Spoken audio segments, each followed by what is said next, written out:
Hey amigos fam, we are back with another episode of the podcast here from the Rancho at our Amigos for Guys complex with Philip. Hey everybody. And we're super excited to talk today. Philip and I, outside of doing all this awesome stuff at Amigos, are great buddies.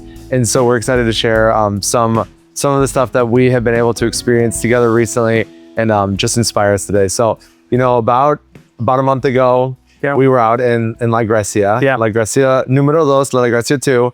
And they are a community that's just graduated from Plan 7. Absolutely. So just a little context, Plan 7 is our community development model, goes on for 7 years. We've got our 5 big goals: leadership, water and sanitation, health, education, economic development.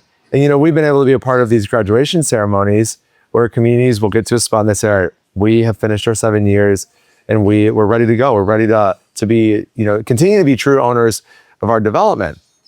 So, we were with some folks, like I said, about a month ago. Yeah. And we were visiting Doña Connie's house. And, just to give a little bit of context, we walk into her home and we walked in specifically to hear, what's it like to be you? Yeah. What's it like to be you? You've graduated from Plan 7. She's got a few kids. She has kind of grown as a health mentor in the community, so she's giving advice. Habit change queen. So we just wanted to hear what's it like to be you. Yeah. To learn from you, and ultimately, she's a bright spot. So to celebrate that, hopefully honor her through that visit. So we're sitting there with probably 10, 15 people. We're in her backyard, and she gave a little bit of an intro of this is what it's been like to be me. And we opened it up for questions. And so I was translating, and you had a specific question. So I want you to share, what was it like kind of as we walked into the house? What were you thinking? What were you feeling? And then what made you ask that question? And what was the question? No, going back to that moment, it's so beautiful to reflect on how it was feeling. Cause for her, she's probably a little nervous. She's sharing all these things, and we're coming in also like, hey, I'm excited to hear what she's got to say. I get to see this every day. I get to be a part of it. But being on the Alianza side, we're digging water lines. I'm not getting to come visit and do all those things. So I was excited. And we had asked a couple questions. She'd given great answers, smiling, laughing. The group's having a great time. And I was just thinking to myself, as someone who on the front side, which I believe I said to you, this is a selfish question. In retrospect, you're like, that wasn't selfish at all. But I personally wanted to know, how did that feel? I get to see it in the moments when we're digging. I get to see it in those moments where the water's coming out of the tank. But there's so much in between that and the graduation that I wanted to see what it felt like, reflecting on that for them. And also a super bonus for us was one of our team members, Walmaro, who is out there promoting this with the communities, is there from that community. So I asked her this question, and again, you're translating, so we're getting through these answers, and I asked her this question, hey, what did that feel like in that moment? Because I know the celebration was fun. Yeah. Getting in the water is always fun, even for people visiting. But looking back, I mean, gosh, that had to have been 10 years ago. Yeah, 10 years for her. What was the feeling? How do you feel now? What did that do for you? And what did that do for your community? So then I fast forward and we turn, and this is where I'll let you jump back in. We turn and I say, and also, Walmaro from that community was a very young teenager at that time, but a leader in the community, which is so cool. He said, hey, what about you and your family? And this is where I'll pop back over to you because you're the one translating. And I really felt like God opened her heart, but then allowed Walmaro to give us a beautiful perspective as well. Absolutely. So just even thinking back to that moment, like I feel, my eyes are a little misty, remembering it. So I'm standing there translating, and Connie, whose house we were visiting, she gave a beautiful answer. She said it was really special. We had a lot of fun. There were a ton of people. And she's like, it's been really great for my family, for our health. So then we look at Walmart and say, well, Walmart, what was it like for you? Like you said, he was a young kid. And so he starts talking, he says, we had a bunch of fun out there, and it was really special. And that was amazing. But And so this is when, I'm listening to him. He goes, but what was most incredible, and this is just a moment that it has just stuck with me so much. He goes, the moment that was most special is that same day that we turned on the water, I was standing in my house and I watched my mom turn on the faucet for the first time and she wept. And so I'm hearing him say this and I start to talk just like I'm getting emotional now. And I felt like either you or him came up and just like punched through the chest.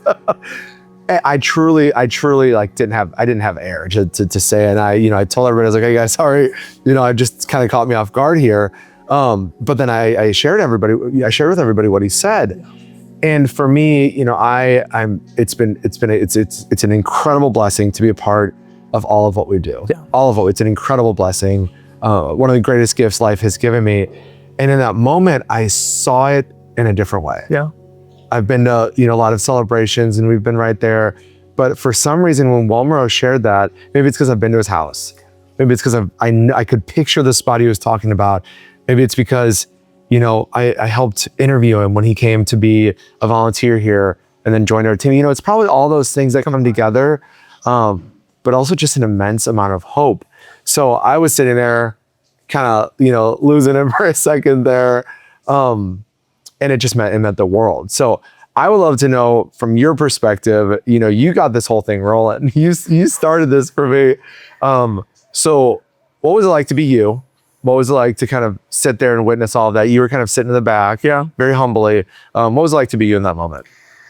I mean, I was quite broken as well in a good way. Yeah. Like you said, I'm learning Spanish for context for everybody listening. And I've been here 2 years and there's still just in moments like that, you're listening, but you can't catch everything because you can't see their lips moving and stuff like that. So I got most of the words, but before I even translated, like it just broke me.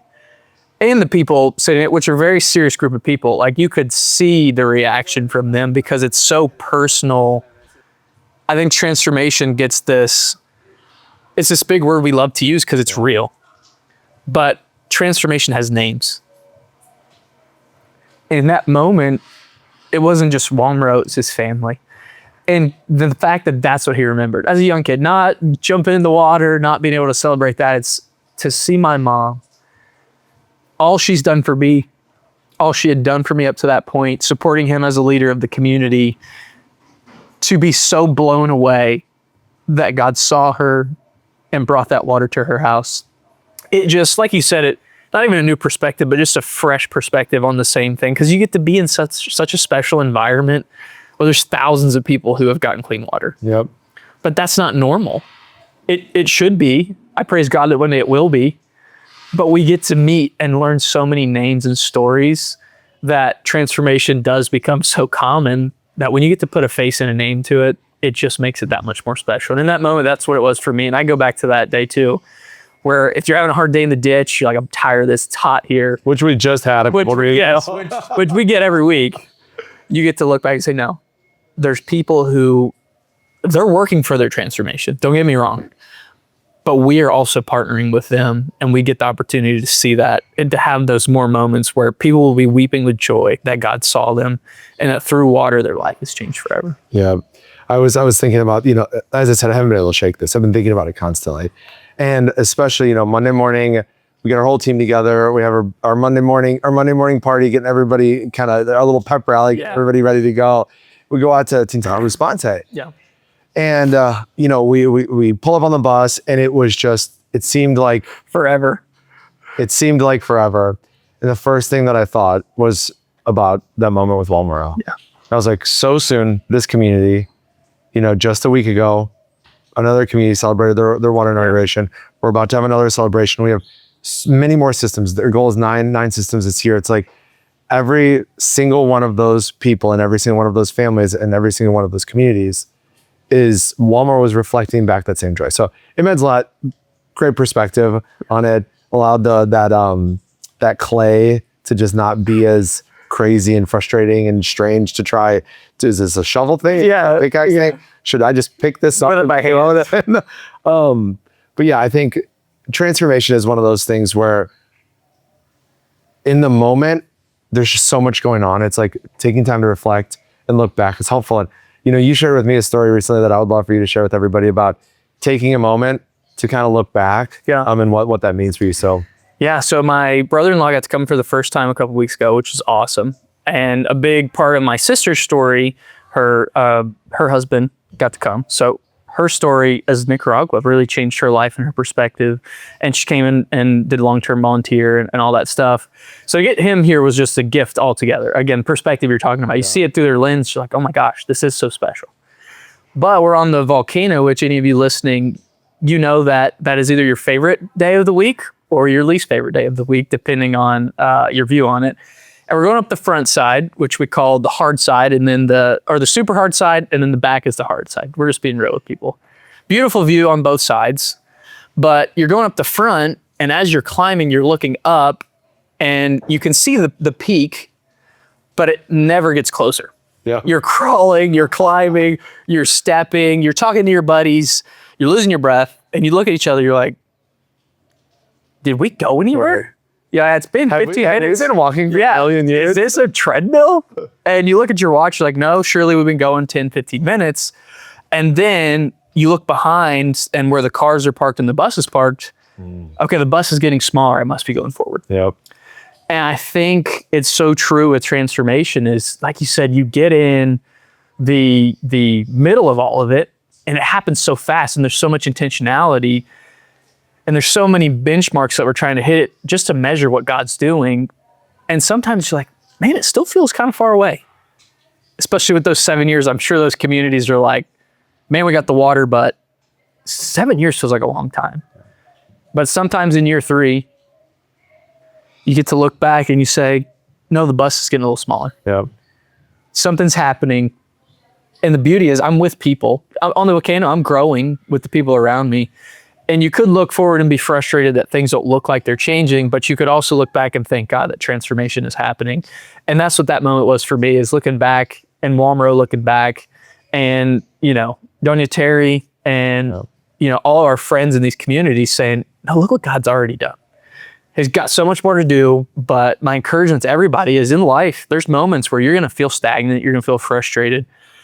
Know that God is doing something. Take a second to look at it. Thank God I'm not where I was. Yeah. Whether that's in your business, whether that's in your relationships, whether that's, spiritually, wherever you're at, just say, hey, thank God I'm not where I was. He's doing something in my life. And I think that gratitude makes, when you look forward, a lot more easy. Yeah, no, that's good. Thank you for sharing that. Absolutely. And yeah, so, think about transformation.